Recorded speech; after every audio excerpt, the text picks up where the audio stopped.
Hello and welcome to School Matters. Thanks for joining us. Today we have a special program in store for you. Our first guest today is Stephanie Henson, and she's the Executive Director for Exceptional Children for Cleveland County Schools. Welcome to you and thank you for being here. Thank you for Your having first time on our program, so we're excited to have you here. Thank you. Thank you. I'm excited to be here. If you don't mind, just to kick things off, introduce yourself a little bit, share some of your background and education, if you don't mind. Absolutely, yes. So I am Stephanie Henson, Executive Director of Exceptional Children for Cleveland County Schools. My experience, education, so it's one of those where I always knew I wanted to work with children. Just not sure what capacity. You know, when you're growing up, you think, oh, I'm going to be a teacher, and you have, you know, the little teacher set up at home. Play school, Yep, yeah. that's right, that's right. Definitely did that. But then as I progressed through school, ended up thinking, I want to be a social worker. So I went to college for human services. Okay. And then through the human services internship and pieces of that, really enjoyed being in the school. Had an opportunity to do that. So graduated with my 4-year degree in human services, went on to get my master's in school counseling. So then through the school counseling process, realized I really loved the special education side of things.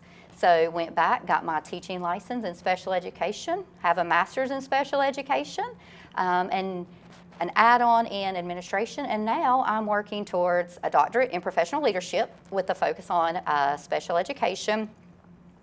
And so through all of that schooling, I've had an opportunity as well to be an EC teacher. So I started out as an EC teacher at our day treatment program. And so that was a very unique experience, loved it. Moved from there to a traditional elementary school, did that for a few years at a couple different schools. Then moved into a compliance manager position at the alternative school in Cleveland County. And then from there, did a very short stint as an AP, an assistant principal at North Shelby. And then of course COVID happened, the world shut down. We were navigating, everybody shut down but us. And so we're trying to navigate the educational aspect of that. And then in 2020 had the opportunity to move to Central Services in a leadership position with special ed, and have been up there since. And this is the start of my second year as the Executive Director of Exceptional Children. Yes, ma'am. Very good. Well, share a little bit what Exceptional Children's Program encompasses, because it's a lot. So it is a lot. Trying to narrow it down, I was like, okay, what's a good elevator speech? But and we do like our acronyms. So Exceptional Children, you may hear us refer to it as EC. And so that encompasses any student that has been identified with a disability. Of course, it's our responsibility to evaluate, identify, place any student with a disability, other learning needs from ages 3 to 21. We serve them. And so there's a lot of federal law that we have to follow. There's state policy, and then of course also local policy that is encompassed with that. And then really it's to ensure those students receive the support and services that they need to be successful in school. So evaluations, individualized education programs or IEPs, specialized instruction, accommodations, modifications, related services. All of that falls under EC. And so really it's just ensuring that our students with disabilities have access to appropriate education and the support that they need to learn, grow, and succeed. Very good. So talk about your staff for just a minute. How many EC teachers are there in Cleveland County Schools, and then support staff too? Right. So I always say we have a lot, but not enough. But we have right around 100 EC teachers. Wow. Okay. And so, we offer a variety of services we offer the full continuum of services, a lot of different specialized programs for our students because that's our job to make sure their needs are met.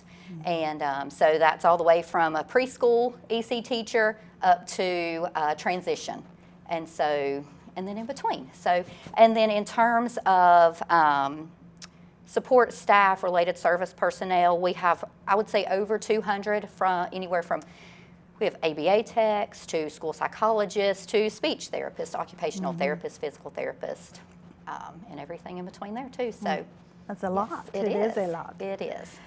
So many, if not all, of the students that you serve have individualized education programs.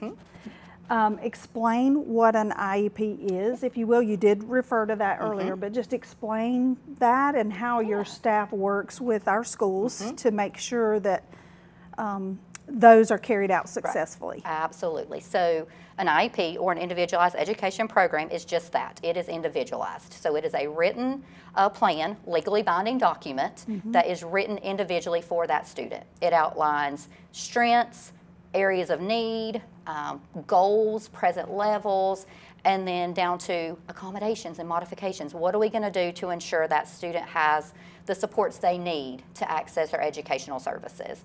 And so we work extremely closely with our gen ed friends to make sure that those IEPs are followed in the total school environment. And so that truly, when we say team effort, like, it is a team.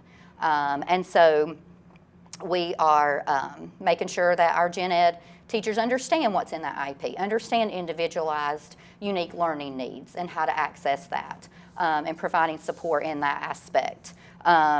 They also help us monitor progress. And so, you know, we want to make sure that our students are growing in every setting. And so they help us do that. And then also just in terms of making sure that we're communicating appropriately with school and family from that aspect. And our goal is not to lower expectations of our students. We want to make sure our students have those appropriate supports and access to attain their goals and reach their success. And then we are, in terms of working closely with general education, we're really building this idea of co-teaching. And so that's another opportunity that we have to partner with gen ed. And so because our students are gen ed students first, and that's what we always want to keep in the forefront of our mind and make sure we're working together as a team to make sure. So it's more than just checking a box for an accommodation. It's truly making sure that plan is being followed by all members and that they understand what that student needs uniquely. Of course, yeah. So let's look toward high school. You mentioned transition earlier. Talk about the programs and the staff that you have in place to help those high school students transition out of high school to their next step. Right. That is absolutely vital and key. We have a wonderful transition plan program in place to help our students. And honestly, that starts early. Like an IEP in pre-K, we're asking, hey parents, what's your vision for your child's future? What do you see them doing, you know, high school and beyond? So that starts as soon as a child has an IEP. We are transition planning, but we really start hitting it heavy in 8th grade. We have transition assessments that we conduct. We have wonderful transition specialists. We have a program called READY, and that is reaching employment and developing youth. And so that is really a program that is system-wide that helps our students begin to develop those employability skills. And so it provides them with a career coach who can go out and help support while they are learning the skills and then transfer that into just everyday life and being an employee after they leave us, because we really want our students to develop those independence skills. And so that's our job to really help them. Oh, yeah, absolutely, with that. So, of course. We love to share success stories. Yes. Do you have a student success story or two that you'd like to share with us? I do. I have many. The more I was like, oh, I've got to narrow it down. One of them that really sticks out in my mind, so when I was an elementary school teacher, I had a child who had some behavioral needs. And so we spent a lot of time together working through When you become upset, how do you respond? What is the appropriate way to do that? And that's one of the things I love about elementary school is you can really get in there and work with them on those needs. And so I had him for a couple years, and then he went on. Didn't really connect, even though I stayed in the district. Didn't really see him around. And then just a couple years ago, we had portfolio presentations, which is something that's done through our occupational course of study, and our transition specialists help with that. And he was up there presenting and had a job, was employed, was able to get up there and communicate his needs and where he wanted to be and what he was working towards. And it brings it full circle, because when you see them in elementary school, you don't always know, where they end up later on. And two, it helped me realize it's a team effort. Yes, I played a small part in that, but then when he moved on from me, he had other great teachers who helped continue to build that. So teachers, support specialists, all of those to really get him to where he's at. So it also helped me see, the value and importance of us working together as a team to ensure student success. So rewarding. Yes. So navigating the special education program can be overwhelming for families. What advice would you share with a family on the best way to do that? Right. So my biggest, if I could encourage parents in any way, because I know it can feel lonely, and they're coming into a team where they may not feel prepared. I can use a whole sentence of acronyms, and that's not what we want to do. We want parents to come in and be a very integral part of the team. They know their child better than anybody.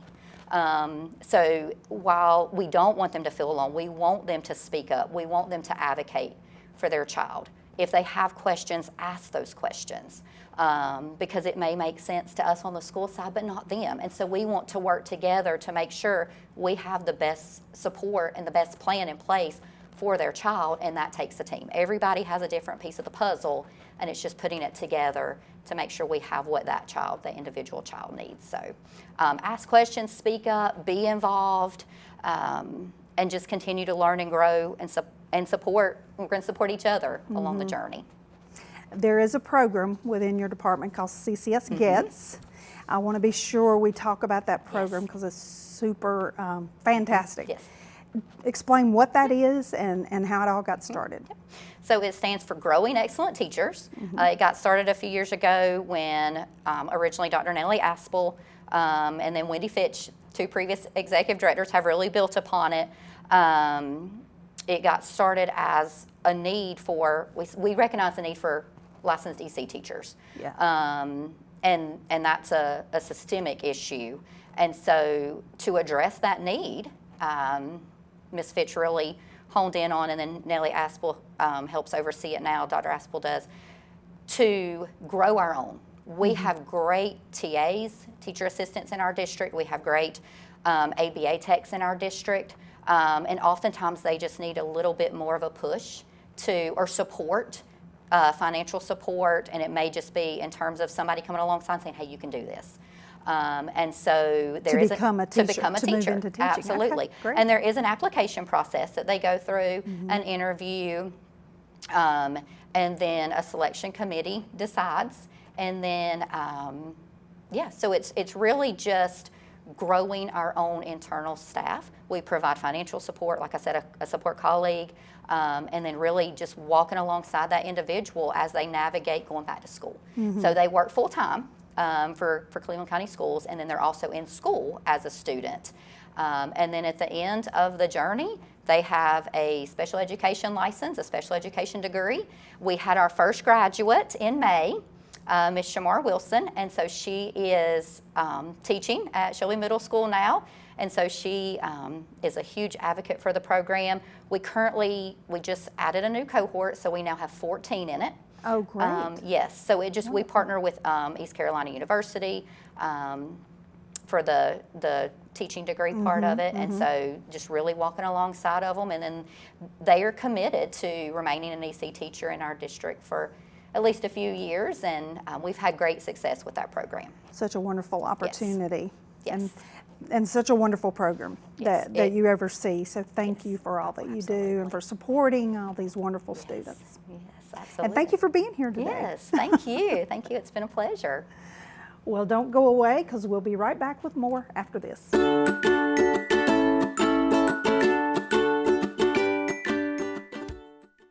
Tune in to Senior Moments here on C19 TV. I am Jackie Sibley Newton with Terabella Assisted Living. Whether you are a senior planning for your own future or helping someone make decisions, Senior Moments has got information to share. We talk about the wealth of services, activities, and healthy living options available to you here in our area.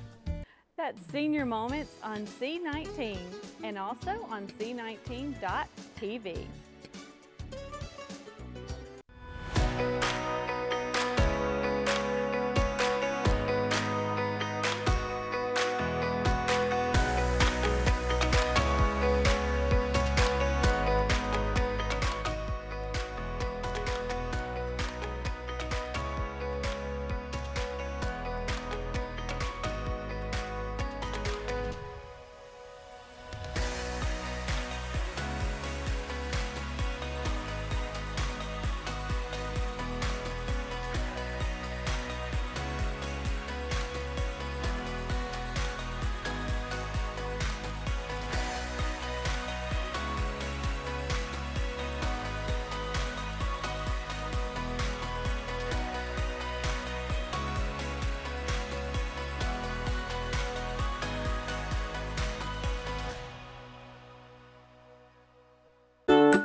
Welcome back to School Matters. Our second guest today is Matt Green, and he is an agriculture teacher at Crest High School and also the CTE Teacher of the Year, CTE being Career and Technical Education. Welcome to you, Matt, and congratulations, of course, well deserved.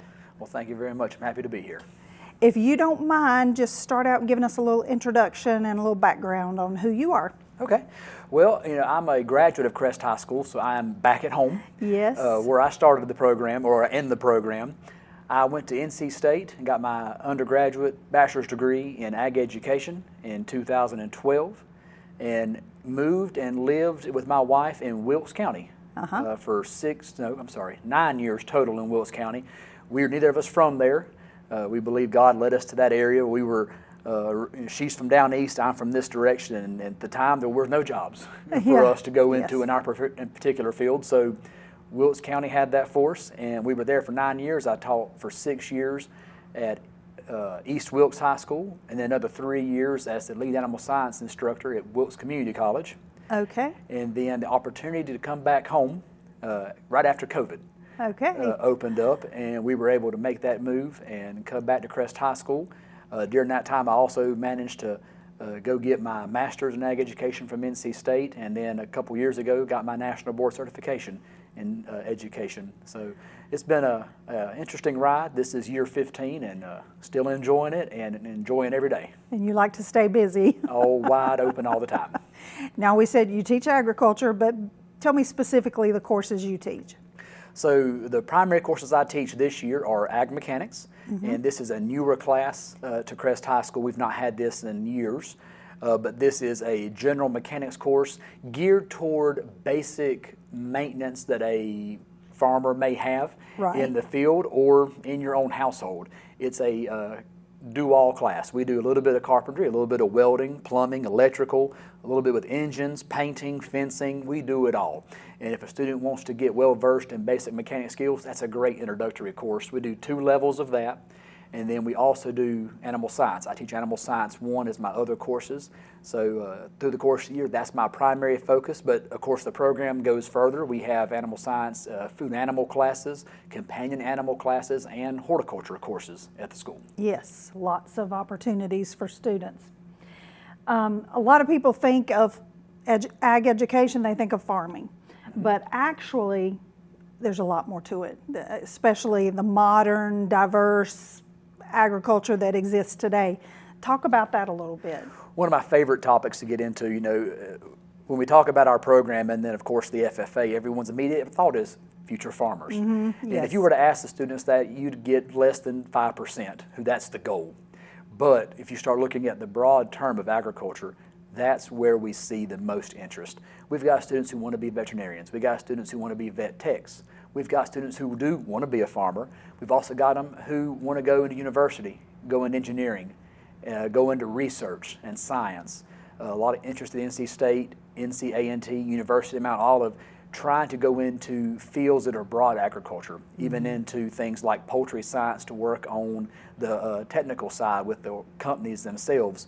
We've got students who are interested in going in and working for John Deere, you know, and things like that. So a lot of opportunities for students to be involved, not just directly with farming, but in all of our allied industries that go along with that. Now, CTE and ag education are all about learning by doing. What's a specific hands-on project that you can think of, maybe in the greenhouse or the shop or the barn? There are lots of facilities there at Crest High School that students get excited about. Yes, one of our biggest and most noted things is our dairy goat farm. We call it Yes. Charger Creek Dairy, and that is one of the things that across the state we are known for because we're, I guess, one of the few that are crazy enough to do dairy goats. But our kids absolutely love it. We've got about 30 dairy goats on the farm, Oberhausen goats, and our students are responsible for the care of these animals 365 days a year. They're there during class. Right now we're doing introductory stuff, so they're learning how to milk the goats, how to care for them nutritionally, health-wise, and everything else, maintenance on the farm. And that's one of our big hands-on pieces in the animal realm. Of course, we have the greenhouse and our plant sales in the spring. We also have the shop classes. Last year in the shop, the bigger projects was building greenhouse tables for another program. Yes. So working where we can to support other programs in the county. But our hands-on learning is a major part of what we do. We do believe, you know, you cannot learn all about agriculture in the classroom. And that holds true to all of our CTE courses at Crest High School and across Cleveland County. We are exceptionally heavy on learning to do and learning by doing. That's just the best way to get those things and to get those hands-on skills. And when we talk with industry, that's what they're looking for. We had an industry tour come through our campus yesterday, and one of the things they've said is we need employees who know how to work, who know how to show up on time and to get something done. And we put a lot of emphasis on that. Very good. There's a lot of technology in agriculture. Our viewers might not think so, but you've got drones, automation, biotechnology. Talk about that. How do you integrate those into your curriculum?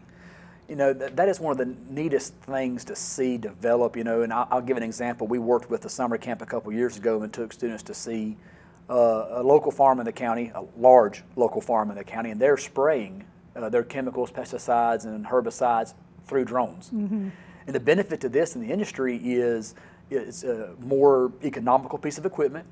It doesn't leave tracks in the field. We're not mashing crops with the tires of these sprayers to go through the fields. We can spray more frequently. We can tie in artificial intelligence to be able to know where to spray based off how the plant looks. We're getting into more precision agriculture because of this technology. So in the classroom, we teach about the opportunities there, and we encourage students to look at careers in that field of technology, and we partner up with other programs to make that happen when we can too. Now, FFA and leadership development, huge component of agriculture education. How do you help students build those wonderful skills? We are a big proponent of student leadership in our program. We've got chapter officers who work with our FFA program, and for those unfamiliar with our AGIA program, we have 3 components, and you've mentioned 2 of them, the classroom and the work-based learning, the barn and all those things we do on campus and the projects these students do on their own. But our third component is leadership, and that's the FFA program. It's a national organization where students learn these leadership skills to grow themselves personally and through their communities to help their community as well. So we have 8 student officers in our program, and then with those 8 chapter officers, we then have another, I believe there are 72, we call them junior officers or class officers, and they do leadership for their classes. And that way, every student in every class we have leadership structure in them, and we allow those student leaders to lead different parts of our program, take ownership in that. All of our labs or work-based learning programs are governed by groups of students. They make the decisions, and of course, we're guiding, and we're there in the background, but our students hold the reins as to what we do in our program, and we let them take charge whenever we can. We try to train a couple and let the rest train themselves. And it's such a good job. I mean, it's student-led, and those students are so polished, so you do a great job with those students. Well, thank you. How do your high school agriculture courses prepare these students for that next step beyond high school? Well, as we mentioned earlier, we do talk to industry a good bit. You know, we Yeah. try our best to have relationships with our local industry, agricultural partners, with those organizations that support us, groups like the Farm Bureau, Cleveland County Cooperative Extension, and we constantly ask, you know, what is the need? Where are you seeing need from our students and our programs? And one of the things is just to complete the task. You know, that's one of our big questions of, you know, explaining the importance of showing up, being on time, getting the job done, and having the follow through to finish what you've started. And we push heavy on that. We let them take the lead. We let them plan, back to that student leadership side, and we hold them accountable. You know, if they want to work with the animals, they got to get their stuff done in the classroom. You know, we tie those together. You know, we have to get the book work done first. They have to get that introductory knowledge, but to get out to the lab, they've got to get past that. So we hold them accountable, and that's one thing we've been asked to do, is to really teach the accountability side of things. And that's been a big push in the last couple years in our program, is to say, okay, this is what you want to do. Well, here's what you have to do to get to that point. And they have proven us, you know, every single time that they can do that when you give them the challenge. Yeah, and we have 8 agriculture educators in our Cleveland County schools. 2 are at the middle school level, the other 6 at the high school level. So just a great community of educators. You guys work together extremely well. We do pride ourselves on our ability to work with all programs. Of course, we're rivals with all the schools. You know, we do want to compete, but we make a point to work with all these programs. We travel together when possible. We're going to compete and have a good time, but you know, after we're done with the competitions, we fellowship, and we encourage that. We go to FFA camp together, state convention together. Many of our contests will travel together with that. So we do make a point to always work with our colleagues across the county and across the state, so that we're showing that fellowship and cooperation amongst, you know, not just our friends in our school, but across other groups too. You mentioned the competition aspect. Talk about that just for a minute. Our viewers may not realize that FFA and the other CTE student organizations are not really clubs, as in the greater sense of what clubs are in a school. They're more a part of the curriculum. Yeah. And there is a competition component. So talk about that just a minute. Yeah, so you know, of course our curriculum, our stuff is intercurricular. You know, it's a part of it. We teach FFA in our curriculum because it's important they understand it. And with that, there's competition. So the things they learn in the class, the things they learn on the farm and the labs and the shops, there's an opportunity to compete against other programs to see who's got it, you know, and to put those to the challenge. And our students love those kind of things. It's one of the more fun things we get to do with these students. We train them in poultry evaluation, and we've actually got a team going to the national competition in poultry evaluation this fall. We've got a group going to compete in agronomy this fall. These were state winners over the last year who now get to go and compete against the 49 other states in the country.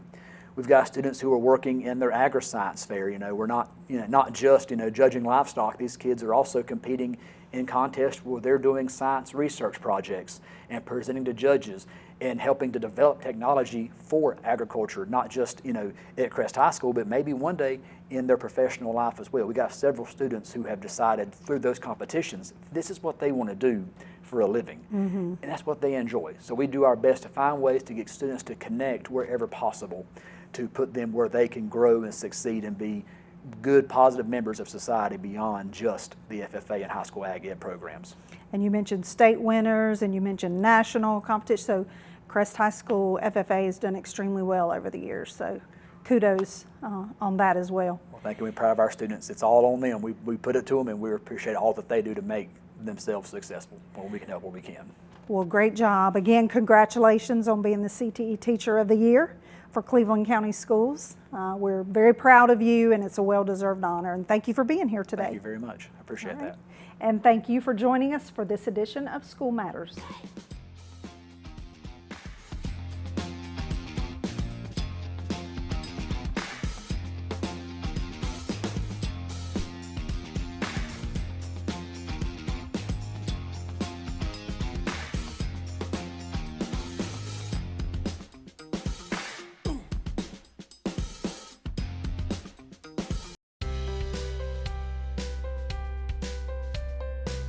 Hi, I'm Amy Doolin, Dean of Workforce Development at Cleveland Community College.